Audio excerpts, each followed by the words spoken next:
Vamos abrir as nossas Bíblias no Evangelho de João, no capítulo 9, e nós vamos ler do verso 1 até o 9. Evangelho de João, capítulo 9, de 1 a 9.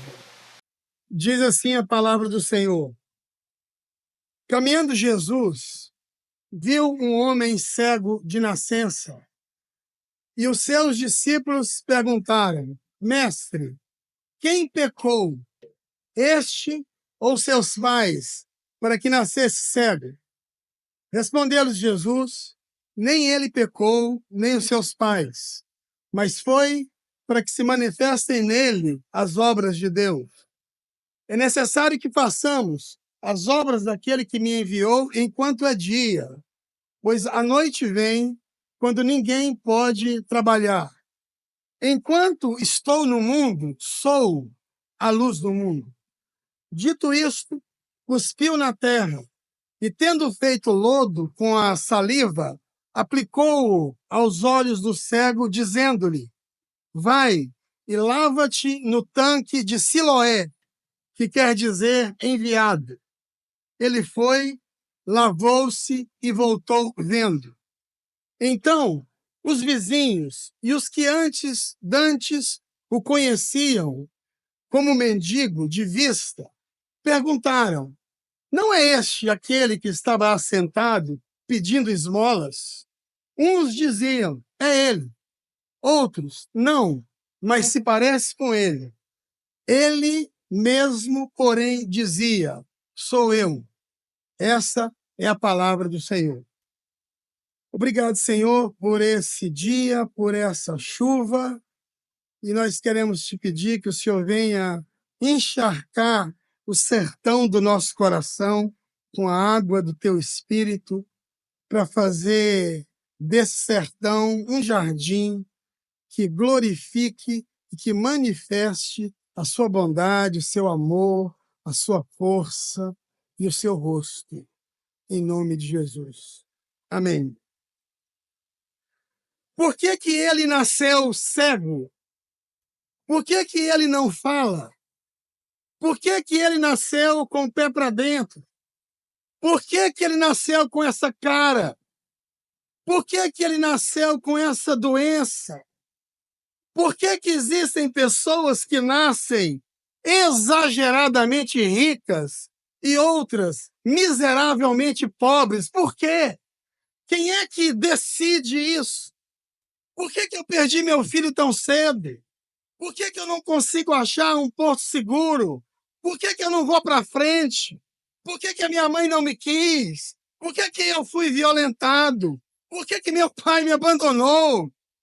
Por que que eu sofro? Por que que as coisas são assim? Essa é a pergunta do mundo. Todo mundo tem um porquê.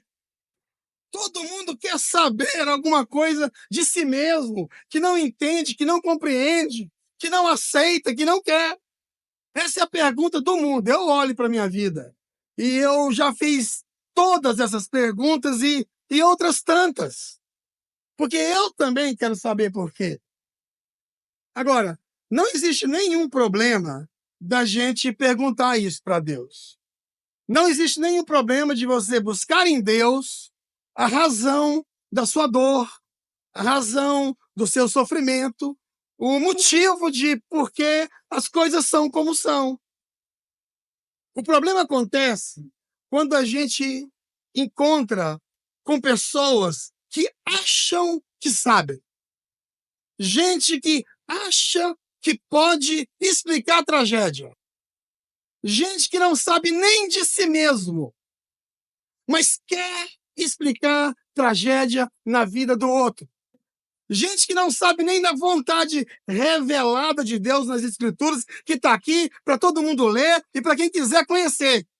Não sabe nem disso, mas quer e chama para si a responsabilidade de explicar a tragédia, de falar que conhece os desígnios do Altíssimo. Não sabe nem de si mesmo, não sabe nem da própria vida, mas quer explicar a tragédia. Esse é o problema dos discípulos. Os discípulos de Jesus vêm andando com Jesus aqui nesse texto de João 9, e eles veem um homem cego de nascença. E eles então fazem uma pergunta para Jesus: Mestre, quem foi que pecou? Esse ou seus pais, para que ele nascesse cego? Porque nós sabemos o que é. A gente já sabe que isso daqui é pecado. Que um camarada que nasce cego é porque é pecado. Porque na cartilha da nossa religião, na cartilha da nossa igreja, que é representada, que combina com a terceira lei de Newton, da termodinâmica, diz que toda ação constitui uma reação de igual intensidade em sentido contrário. O nosso Deus é esse mesmo, que vai anotando tudo aquilo que a gente faz de errado e depois detona a gente. Na nossa igreja é assim que faz. Então, nós queremos saber de quem é a culpa, porque o motivo a gente já sabe, é pecado. Agora, para o senhor está mais fácil, porque nós também já temos os suspeitos. Foi ele ou foi o pai dele? Quem foi? Cara, a gente não aprende as coisas. A gente não entende as coisas.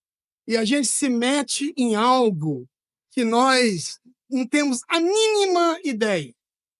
Foi assim que aconteceu com um homem da antiguidade, que viveu na antiguidade, chamado Jó. Jó era um homem riquíssimo. E a Bíblia o descreve como um homem temente a Deus e que se afastava do mal.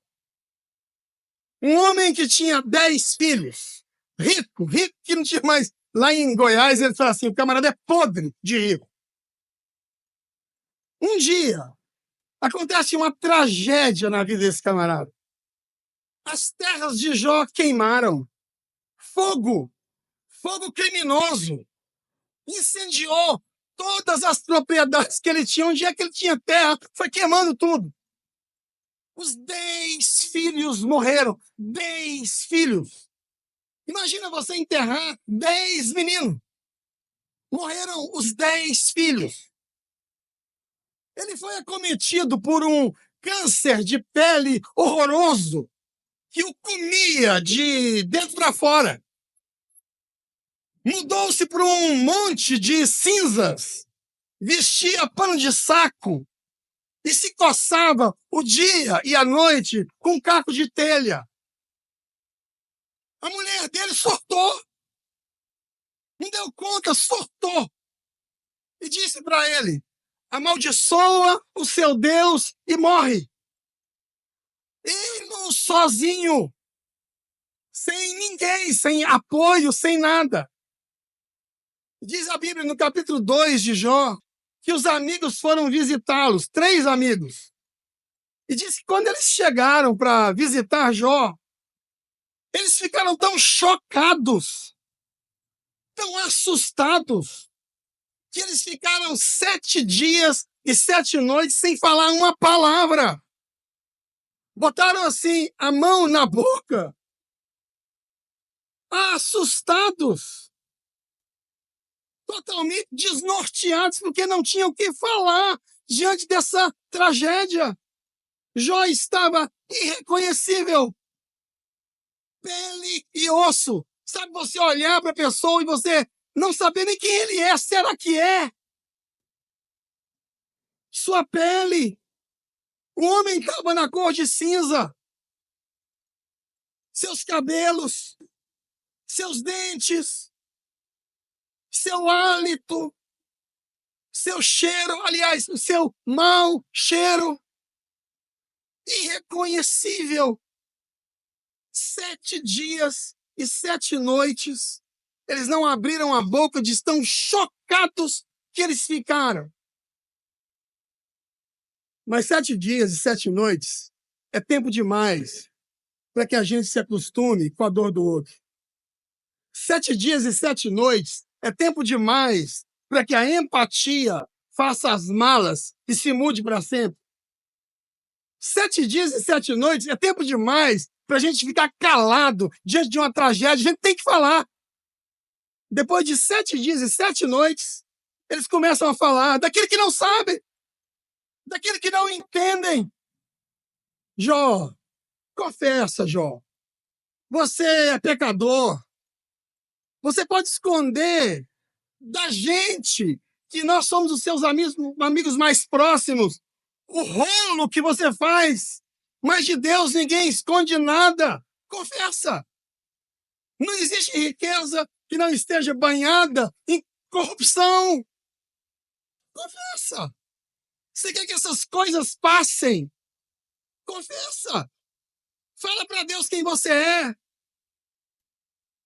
A gente, você engana, mas Deus, você não engana. É só você confessar que as coisas melhoram.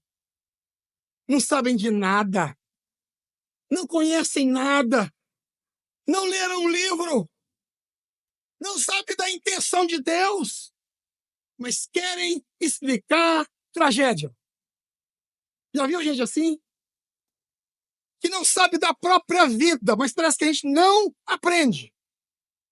Como diz a minha mãe, senta no próprio rabo para falar dos outros, para julgar os outros, para achar que tem que falar alguma coisa, porque leu alguns livrinhos, estudou algumas coisinhas, teve algumas aulinhas, acha que pode falar, acha que pode explicar tragédia na vida dos outros. Deus nos livre dessa gente.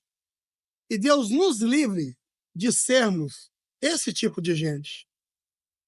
Que acha que sabe, mas que não sabe.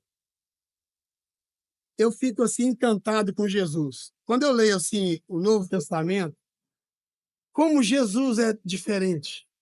Como ele trata as pessoas e como ele trata essas questões de uma maneira tão diferente.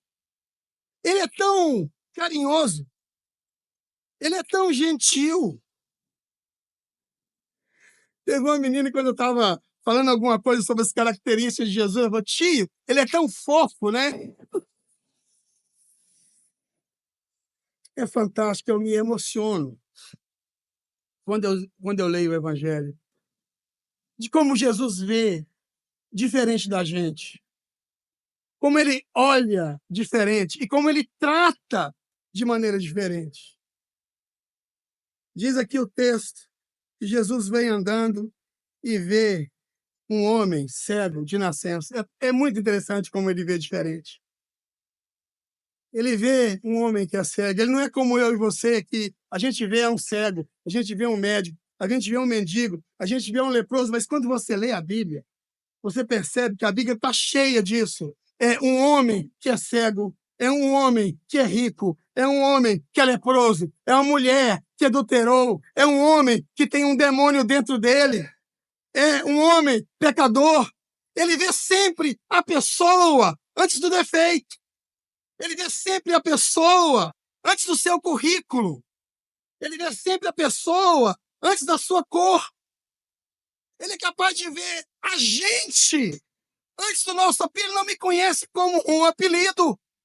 Ele sabe o meu nome, ele sabe quem eu sou. Quando ele olha para mim, ele não vê um manco, mas ele vê um cara que manca. Entende a diferença disso? Quando ele olha para mim, ele vê gente. E é por isso que quando ele fala, a palavra dele atinge todo mundo. Atinge o cego e o que enxerga. Atinge o doente e o que é sadio. Atinge o homem, a mulher, o velho, a velha, o moço, o menino e a criança. Atinge todo mundo. E quando ele fala para a gente. Fala para corações que estão loucos para ser visitados por gente. E quando a palavra dele é falada, e é falada com a força, com a graça e com a unção do teu Espírito Santo, ela se enfia nas pessoas, se aloja nas pessoas e cresce como uma árvore dentro delas. Ele me vê como gente. Para Deus eu não sou uma coisa. Para Deus, eu não sou a minha utilidade. Para Deus, eu não sou o meu dinheiro. Para Deus, eu não sou a minha cor. Para Deus, eu sou gente. E Ele me vê como gente antes de qualquer coisa. O que me caracteriza para Jesus é o fato de eu ser gente. E eu falo isso com tanto conhecimento, sabe? Eu não li esse negócio num lugar, não. Eu vivi isso daqui. Que até os 20 anos de idade, a única coisa que eu gostaria de ser é ser tratado como gente. Às vezes eu chegava em algum lugar e a minha fama chegava antes de mim. Os meus apelidos chegavam antes de mim. As minhas características chegavam antes de mim. E eu não tinha nem a chance de dizer quem eu era. Porque quando eu chegava, a minha caveira já estava pronta. Entende isso? E quando eu encontrei o Evangelho, eu encontrei alguém que me olhava como gente, como pessoa. E tudo aquilo que eu queria na vida era ser tratado dessa forma. É assim que Deus olha para a gente. Você não é seu defeito. Você não é as suas dívidas. Você não é a sua conta bancária. Você não é a sua doença. Você não é a sua cor. Você não é as medalhas que você tem. Você não é os seus títulos. Você não é o seu currículo. Você não é a sua propriedade. Você não é traduzido por aquilo que você possui ou não possui. Para Deus, você é gente. Isso que importa. Em segundo lugar, Jesus vê quem não pode vê-lo. Esse homem era cego. Ele não podia ver Jesus. É por isso que diz, caminhando Jesus viu um homem cego de nascença. Essa é outra coisa fantástica. Que Jesus vê quem não pode vê-lo. Jesus faz uma obra e faz um milagre e ele atende quem não o conhece, quem nem sabe dele. Se vocês lerem esse texto mais adiante, do verso 10 para frente, eles perguntam para o homem que era cego, escuta, quem foi que te curou? Ele falou, bicho, eu não sei. Como é que você não sabe? Esse homem é pecador. Eu falei, cara, eu não sei. Eu não enxergava. Eu não sei quem ele é, eu não vi. Eu sei que alguém chegou, cuspiu no chão, passou um negócio no meu olho, mandou eu lavar, e se não tivesse mandado, eu ia lavar mesmo, porque não tem aquela lama na minha cara, não. E quando eu abri o olho, ele não estava lá mais. Eu não sei quem é, sabe? Você sabe quem é, cara? Eu não sei. E o problema do ex-cego começa quando ele começa a enxergar, porque o povo agora quer saber. Mas ele não sabe. E Jesus é assim. Jesus olha quem não pode olhá-lo. Jesus enxerga quem não pode enxergá-lo. Tem muita gente assim, vocês pensam que não? Tem muita gente que se Deus não vê, e se Jesus não olhar, vai ficar para sempre na terra do nunca, para sempre na terra do ontem, para sempre no lugar onde nunca nada acontece. Ou Jesus vê, ou essas pessoas estão condenadas a viver para sempre uma vida desgraçada e destruída. Ou ele vê, ou as pessoas estão condenadas. Eu participei de um acampamento, um retiro, mais ou menos parecido com esse, no Rio de Janeiro, em Teresópolis. E eram pessoas, mais ou menos essa quantidade, talvez um pouco mais. E lá eu conheci uma pessoa da qual eu nunca mais vou me esquecer. Ele nasceu na rua. A mãe dele era moradora de rua e o pai também. O parto dele foi feito debaixo de uma ponte, na rua, no Rio de Janeiro. Esse menino cresceu sem nunca ir para a escola. Nunca aprendeu nada de escola. O ensino dele foi o ensino da rua. Cresceu fazendo aquilo que os pais ensinaram, praticando pequenos furtos e roubos e pequenas coisas para poder se sustentar. Com 17 anos, ele foi preso. Ele arrombou uma loja, o alarme tocou, a polícia chegou, prenderam o menino, 17 anos. Ele ficou 2 anos preso. 2 anos sem receber uma visita. 2 anos sem receber um telefonema. Ninguém se importou, ninguém foi visitar. Entrou numa cadeia onde ele não conhecia ninguém. 2 anos depois ele saiu. Nem sabe por quê. Alguém mandou ele sair, ele saiu. Abriu a porta, pegou o resto de coisa que ele tinha e saiu. E foi para onde ele morava, onde ele vivia, procurar a família, a mãe, o pai e o irmão que ele tinha. Ficou 3 anos procurando, 3 anos. Não achava. 3 anos depois, ele achou a mãe, que morava num barraco, numa favela do outro lado. Ele chega depois de 5 anos em casa. A mãe está lavando alguma coisa assim na pia. Ele chega, oi mãe, cheguei. A mãe olha para trás e diz assim, é você? Fica à vontade, senta aí. Mãe, sou eu. Fica à vontade, senta aí. Eu já vi que é você. Ele ficou doido. Perguntou pelo irmão, escuta, cadê o fulano? De quem ele gostava, ele se dava bem. Ela falou, enterrei há 4 meses, entupido de droga. Quer água? Ele disse que saiu daquela casa desnorteado, andando na rua, com uma calça jeans rasgada, um chinelo, uma camiseta jogada nas costas. Andou, até cansar.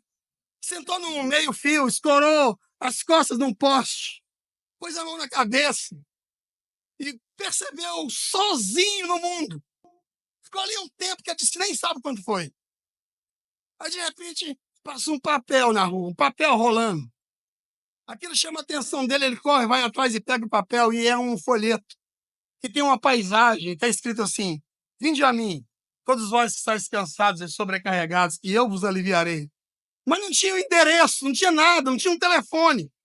Ele pegou aquele papel, enfiou no bolso, e andou, até de noite. Lá pelas tantas, ele encontra um grupo de pessoas reunidas numa praça, uma pessoa com um violão, e eles estavam cantando a mesma coisa que ele tinha lido no papel. Para resumir a história, ele estava no acampamento. Ele, a mulher dele, os 2 filhos que já estavam estudando, eles trabalhavam numa companhia, ele e a esposa, numa companhia de transporte urbano, e a mãe estava ajudando como voluntária na cozinha. Deus vê esse tipo de gente. Eu não sei como, mas ele vê. Esse tipo de gente não passa desapercebido por Deus, porque esse tipo de gente atrai a graça, a bondade, o poder e a força de Deus. Eu quero te dizer que Deus vê você. Talvez você nem o veja, talvez você nem o conheça, não saiba absolutamente nada sobre ele. Não precisa saber. O importante é que ele sabe. O importante é que ele vê. E o importante é que ele conhece. Não está em você, está nele. Deus vê a gente. Entende isso? E quando ele vê, quando ele mira, é um negócio maravilhoso. Eu conversei com uma pessoa ontem que me veio assim, um misto de alegria, de dó do cara. De dó, porque vai sofrer demais. De alegria, porque Deus vai erguer essa pessoa de uma maneira fantástica. Aí eu estava conversando com ele, me lembrando de eu pescando. Porque eu sou um bom pescador. Cheguei na represa do Leandro e entendi a teoria. Gente, eu tenho uma capacidade enorme de fazer as coisas bem feitas. Pescar, por exemplo. Eu nunca tinha pescado. O Leandro não pegou peixe. Peguei 7. Mas na minha cabeça, aqui na teoria, olha só como é que funciona. Fisgou o peixe. Fisgou, acabou. Você fisgou, o anzol entrou. Não sei se vocês sabem disso. Vou ensinar para vocês. Acabou. Deixa o bicho. Deixa ele lutar. E traz. É assim que Deus faz. Ontem eu vi uma pessoa fisgada. Vai lutar, vai correr, mas vai vir para o barco. E quando chegar no barco, vai ser um negócio maravilhoso. Quando Deus pega alguém, quando Deus se aproxima de alguém, quando Deus toca em alguém, ele vai transformar essa pessoa em alguém que vai dar glória para ele, que ele vai mostrar na vida de muita gente o que é que ele pode fazer. Entende isso? E por último, Jesus não só responde a pergunta dos discípulos, mas ele atinge esse homem que é cego de uma maneira fantástica. Quem pecou? Esse ou seus pais, para que nascesse cego? Jesus não culpa o homem. Jesus não culpa os pais. E nem defende Deus. Alguém já me disse que Deus já é muito grandinho para alguém ficar defendendo. Ele dá conta de defender sozinho. Não precisa da minha ajuda e nem da sua para defendê-lo. Mas Jesus diz assim: nem ele pecou, nem seus pais pecaram, mas foi para que se manifestem nele as obras de Deus. Isso não tem a ver com ele, tem a ver comigo. É assim, porque eu tenho uma obra para fazer na vida dele. É assim, porque eu quero que seja assim.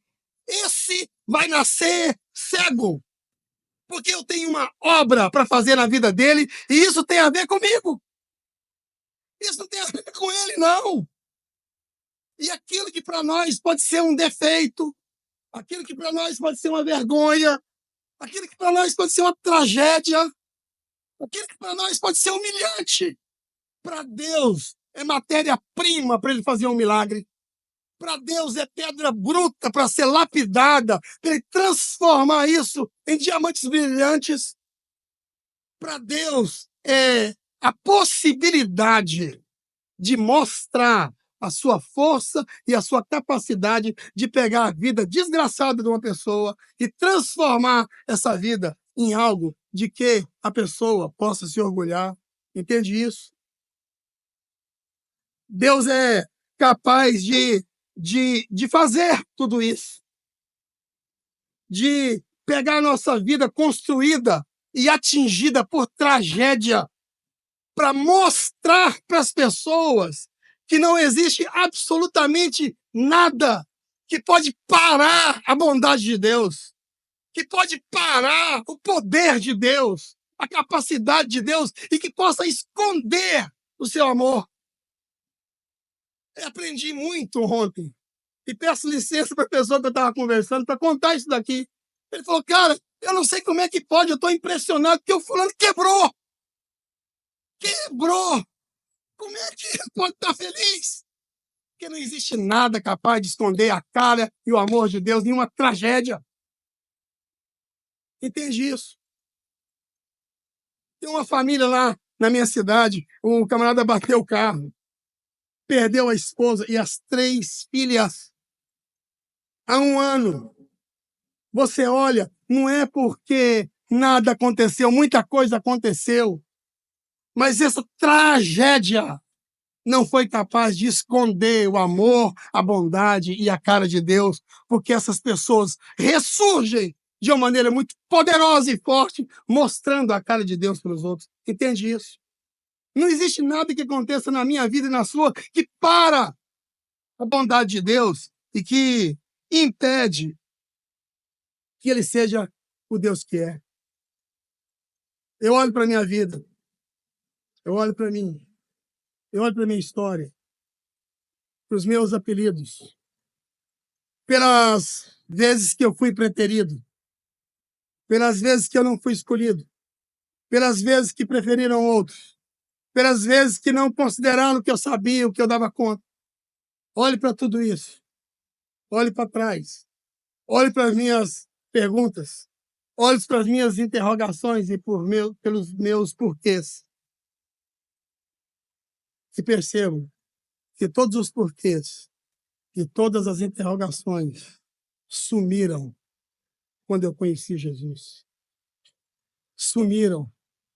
E aquelas coisas que me judiavam, aquelas coisas que me humilhavam, aquelas coisas que me reduziam, aquelas coisas que me diminuíam, serviram para mostrar o que Deus é capaz de fazer com uma pessoa tão ruim como eu.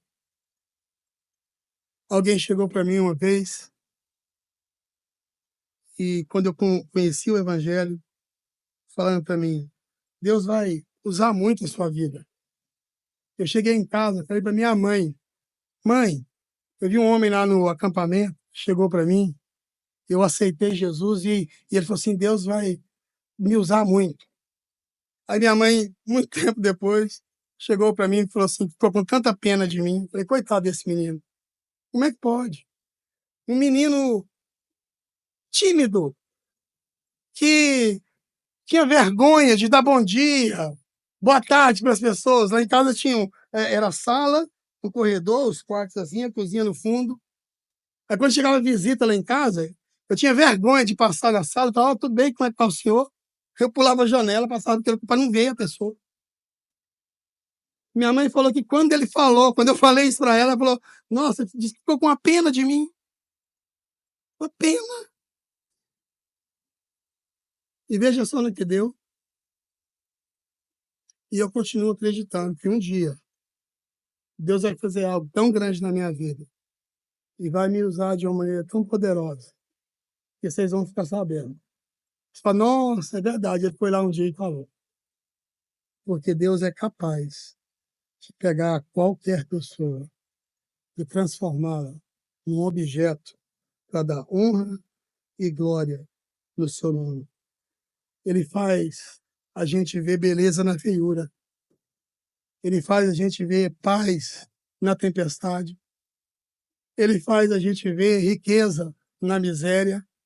Ele é capaz de construir, produzir os paradoxos mais absurdos na vida da gente, de maneira que a gente está entristecido, mas sempre alegres, pobres, mas enriquecendo a muito, nada tendo, mas possuindo tudo. Levando sempre na gente o morrer e as cicatrizes e as dores das agressões que a gente recebe. Mas nada e absolutamente nada disso é capaz de esconder a glória, o poder, o amor e a força de Deus na nossa vida. Entende isso? Deus está vendo você. E, e eu fico pensando, a minha relação com Deus, ela não, apesar dele fazer tudo isso, sabe? De construir tudo isso, de me dar essa confiança, de me dar essa certeza, de me dar essa força, de me sustentar.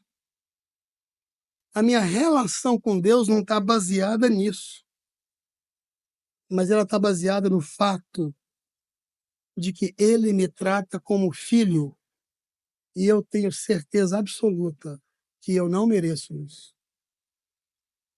Ele me trata como um filho porque Jesus foi para a cruz em meu lugar. Porque ele me adotou e pagou uma dívida que eu não dou conta de pagar. Porque ele rasgou um escrito de dívida que era contra mim e que era produzido e que constava de ordenanças e que me era prejudicial. Ele arrancou isso das minhas costas e encravou na cruz, despojando os principados e as potestades, os expôs ao desprezo, triunfando sobre ele na cruz, e é por isso que Deus me trata como filho. Eu não mereço isso, mas foi por isso que ele me viu. Entende isso? E eu gostaria de encerrar só lembrando a você 3 coisas. Isso que eu acho que é muito importante diante de tudo que a gente já falou. A primeira é que Deus vê você como gente. Talvez as pessoas não. Talvez o diabo não deixe você se enxergar como é. Talvez você olhe no espelho e não goste daquilo que vê. Mas Deus não vê você como você vê. Entende isso? Deus vê você como gente. Alguém aqui ontem, fazendo pergunta para os pastores, perguntou, será que Jesus era negro? Qual a possibilidade de ser negro? Jesus é gente. A única possibilidade é que ele é gente. 100% gente. Que nasceu de mulher, que foi sustentado por placenta, que tomou leite da mãe, que caiu, que perdeu o dedo, cabeça de dedo, que trabalhou, que ralou, que foi sustentado por ossos, que tinha um coração batendo do peito dele, que calçou o nosso sapato, que andou nas nossas estradas, que bebeu dessa água. Gente! Quer saber que cor que ele é? Cor de gente. Quer saber qual que é a nacionalidade dele? A nacionalidade é humana. 100% homem. É isso que ele é. E é desse jeito que ele vê você. Ele não vê seu defeito.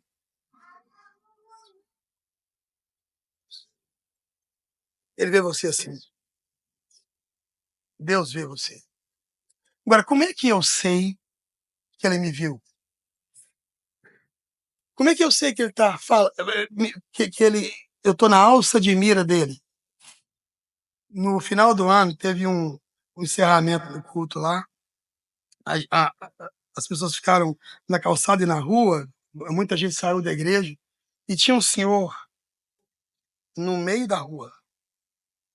E alguém estava do lado da igreja, na calçada do lado da igreja. Esse, esse senhor do meio da rua cumprimentou alguém. O camarada achou que foi para ele, meu amigo. E foi lá abraçar o cara, ele passou direto, era outra pessoa. Ele estava vendo, era outro. Ele estava cumprimentando, era outro. E o cara não percebeu. Mas como é que eu sei que Deus está me vendo? Como é que eu sei que essa palavra é para mim e não é para o outro? Quando ele fala comigo. Deus está falando com você? Essas coisas fazem sentido. Ou você acha que eu sou assim, uma pessoa muito inteligente, que eu inventei esse negócio aqui, tenho umas ideias boas, e vim aqui falar estranho para vocês? Tem gente que acha, nossa, ele é inteligente demais. Mas tem gente que quando ouve isso aqui, entende que isso aqui é a palavra de Deus. Que isso aqui é Deus falando. Ele não tem dúvida. Mesmo apesar de você me conhecer, saber quem eu sou, saber dos meus defeitos, dos meus pecados, você é capaz de vencer todas essas coisas e acreditar que Deus está falando com você? Se isso estiver acontecendo, é porque Ele te viu. E é porque Ele quer construir algo muito especial na sua vida. É que porque você já foi fisgado e Ele quer te trazer para o barco. Tá bom? Gente, vai chegando no fim, né? O povo vai perdendo respeito. O Leandro chegou para mim ontem e falou assim: "Mas você falou pouco. Você não devia ter falado o que você falou. Vai corrigindo a gente. Não tem nem água aqui para mim hoje. Daqui uns dias, se você quiser, eu bebo na chuva. É um relaxo. Mas é isso aí. Eu acho que chega um momento importante para a gente, onde a gente precisa pensar nessas coisas, sabe? Deus falou com você. Isso tem sentido. Isso mexe. Uma outra coisa que a gente descobre que Deus falou é quando a gente entende que essas coisas aqui, a pessoa não tem que ser inteligente para falar, não. E nem tem que ser inteligente para entender. Porque as coisas espirituais, elas se discernem espiritualmente, tem a ver com Deus. É quando Deus vai, pá, aí você entende tudo, você fala, puxa, é Deus que vem e abre o olho da gente, você fala, nossa, agora estou enxergando. É uma obra de Deus. E eu tenho certeza absoluta. Eu queria que você estivesse aqui onde eu estou, para você ver o impacto do que Deus está fazendo na vida de alguns de vocês. Dá para ver, dá para perceber. Por que você não entrega a sua vida a Jesus? Dá a sua vida a Ele. E por que você não faz isso agora? Eu sei que num momento como esse as coisas ficam muito difíceis. E vem uma vozinha lá dentro da gente e fala assim: não, que bobagem é essa? Pensa melhor, deixa isso para depois. Sabe que essa ponderação não é de Deus? Essa ponderação é do diabo, porque o que Deus quer é pegar você agora. Então você precisa romper com isso e oferecer e entregar a sua vida a Jesus de Nazaré, aquele em quem a morte não mata, mas a morte se torna o Natal do homem. Aquele em quem a vida mortal olha para a morte como morte vital. Amém? Vamos orar. Cadê o pessoal da música? A gente vai fazer uma música, mas eu queria ter uma palavra de oração. Pode vir aqui quem é da música. Aquela-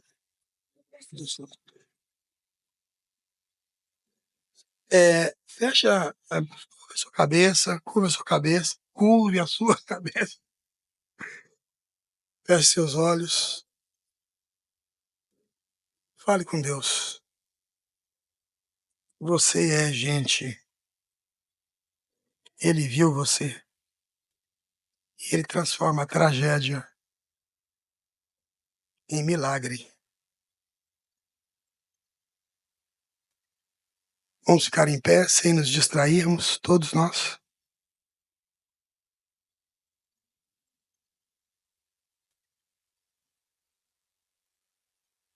Senhor Deus, louvado seja o teu nome, por causa da tua palavra, por causa da beleza do seu filho Jesus, que desfila no meio do pântano da tragédia, da tempestade, da desgraça humana, que anda com graça, com cabeça erguida, chamando para si a responsabilidade de reconstruir qualquer história de quem quer que seja. Louvado seja o teu nome, porque o Senhor não nos deixa na escuridão. Louvado seja o teu nome. Em nome de Jesus. Amém.